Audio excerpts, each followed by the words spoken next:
3:30 de la tarde, bienvenidos una vez más a este bloque informativo de Negocios Dito, donde actualizamos las noticias económicas que han sido protagonistas a lo largo de la jornada.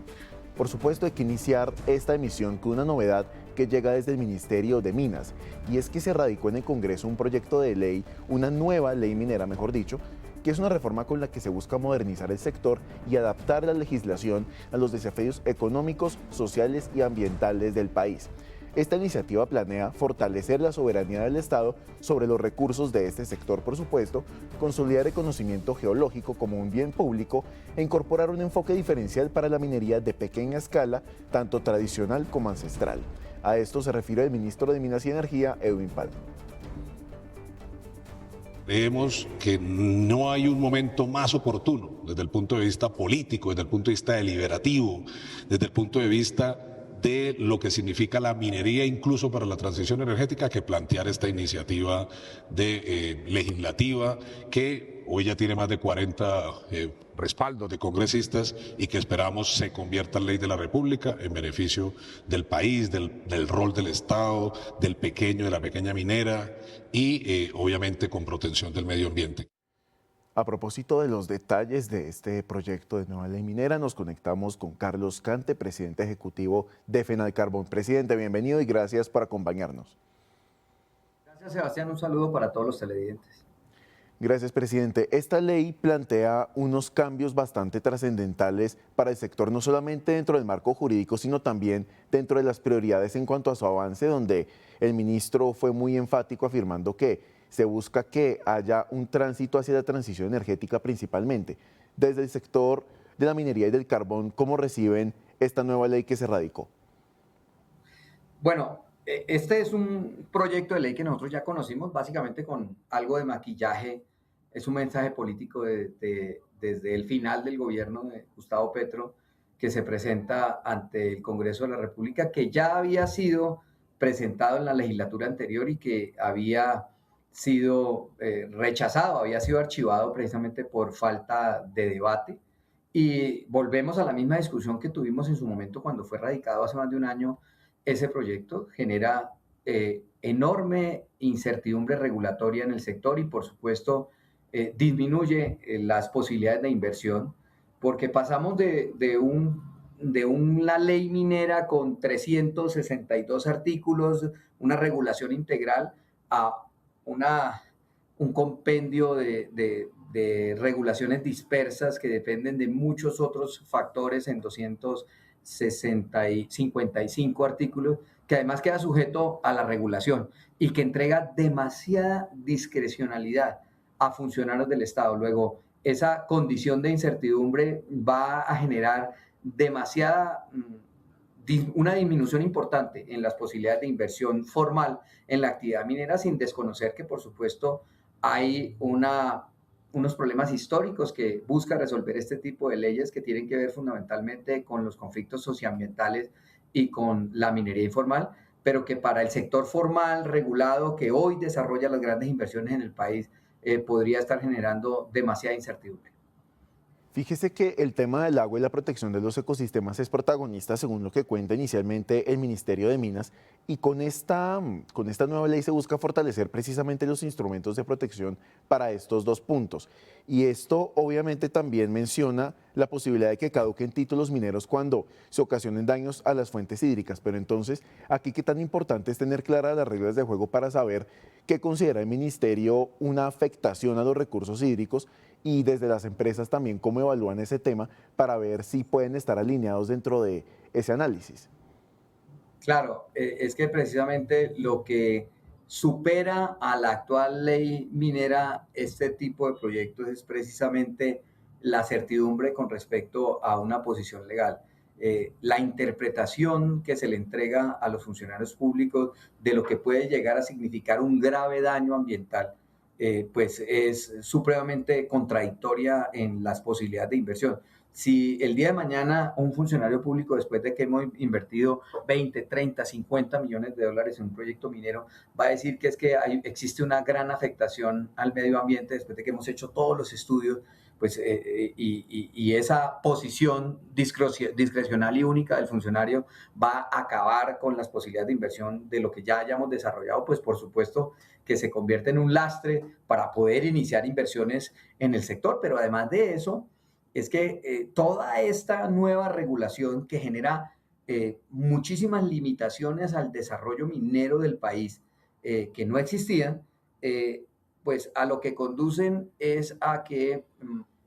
digamos, todas esas restricciones esterilicen reservas de todo tipo de minerales. Es que los minerales no están en donde quisiera el Estado que estén. Los minerales están por una gracia de la naturaleza, por una gracia de la situación geológica en determinado sitio, y ahí es donde hay que llegar a explorar y a explotar esos minerales, por supuesto, con unas condiciones bastante claras. Pero después de que usted ha avanzado en un proyecto, tiene un título minero, ha hecho unas inversiones,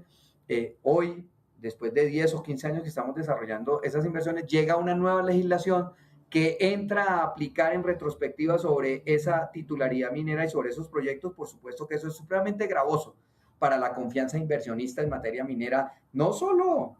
digamos, de los pequeños proyectos mineros, sino de lo que significa la posición de Colombia como un destino atractivo para la inversión en minería.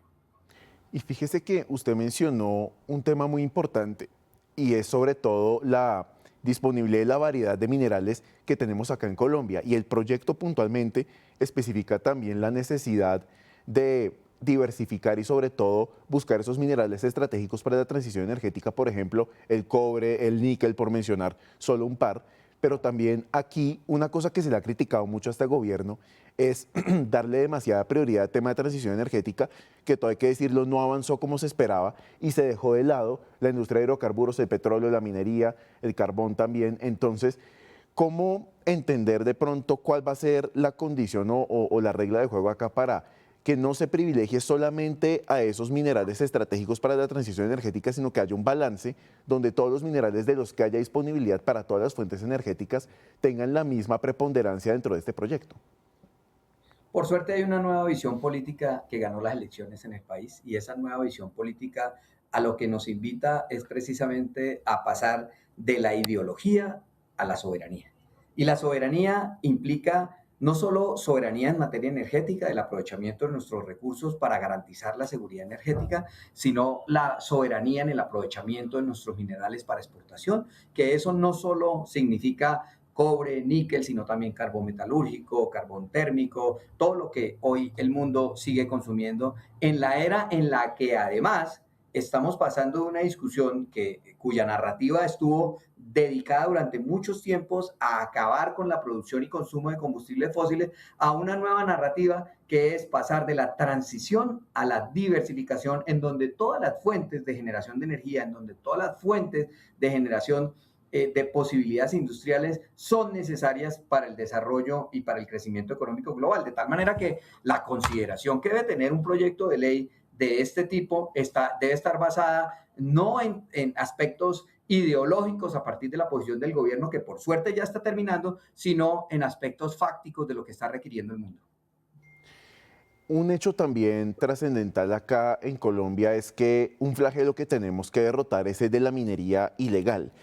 Y uno de los puntos que también me llama la atención dentro de este proyecto habla de los procesos de formalización que se busca reforzar con respecto al sector minero. ¿Qué tan importante entonces es avanzar con esa adopción de trámites que permitan lograr de una manera clara y mucho más frecuente dentro de los proyectos que están surgiendo, que haya una formalización y que evitemos ese flagelo de la minería ilegal que a la larga es lo que también genera estas contingencias que hemos visto en el sector de contaminación, etcétera?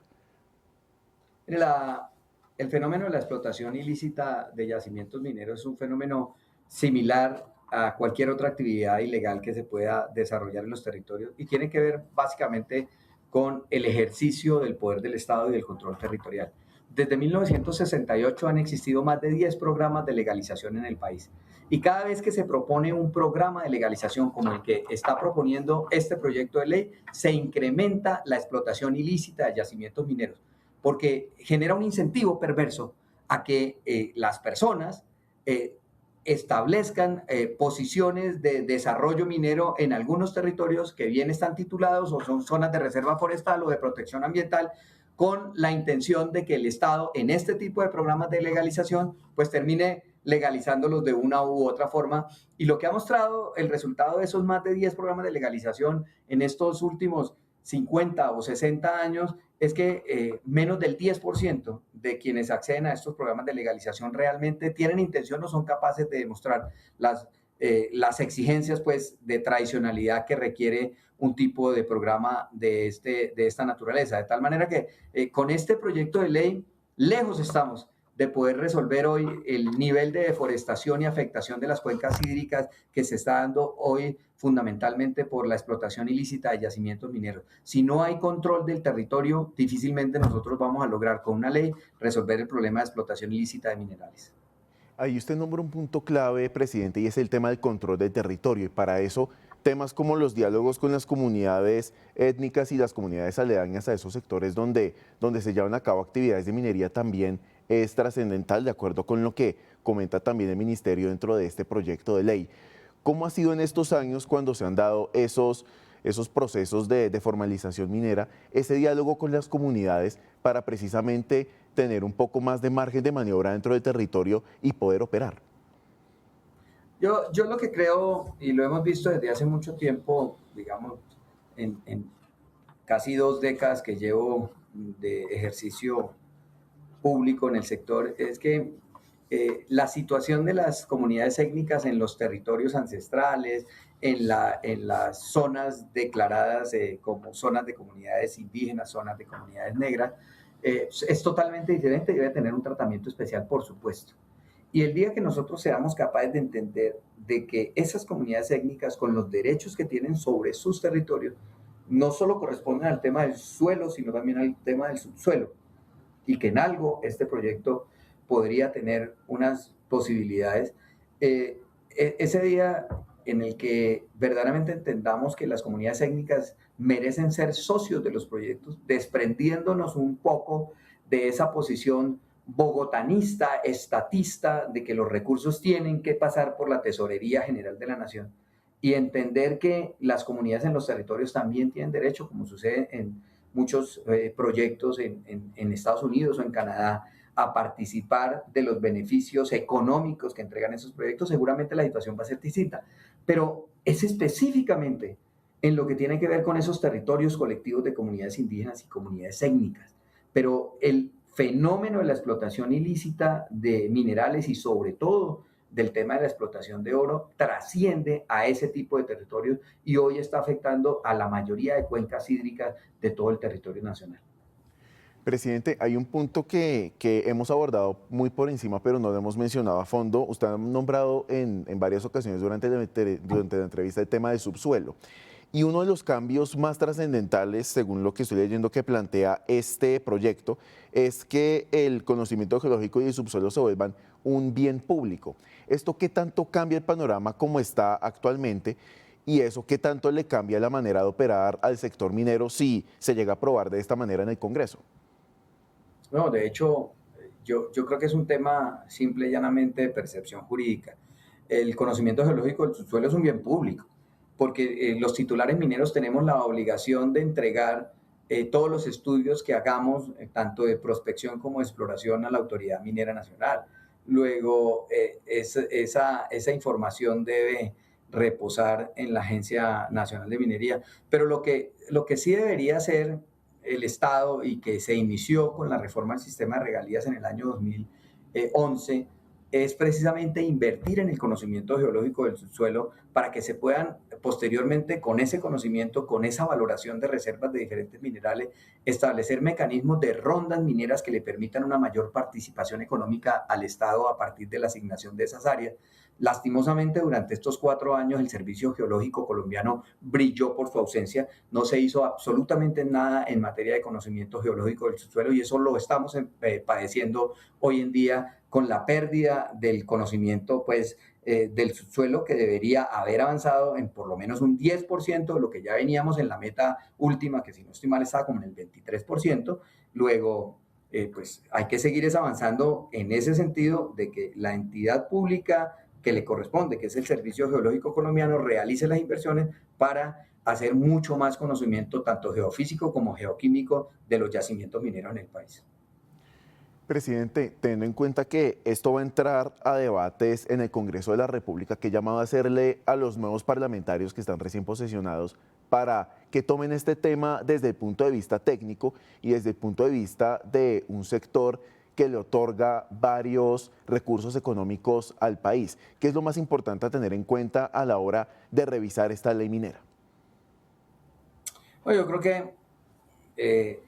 esta ley debe ser devuelta al Ministerio de Minas y Energía, al nuevo Ministerio de Minas y Energía. Se tienen que hacer unas nuevas discusiones, incluyendo, por supuesto, la posibilidad de revisar las consultas previas que se hicieron con las comunidades tanto indígenas, negras, raizales y palenqueras, para verdaderamente entender cuál es el alcance de este tipo de proyectos, porque sin lugar a dudas, con la visión política del nuevo gobierno, tenemos que analizar que es totalmente distinta a la narrativa que venía construyendo el gobierno del presidente saliente, que entre otras incluye pues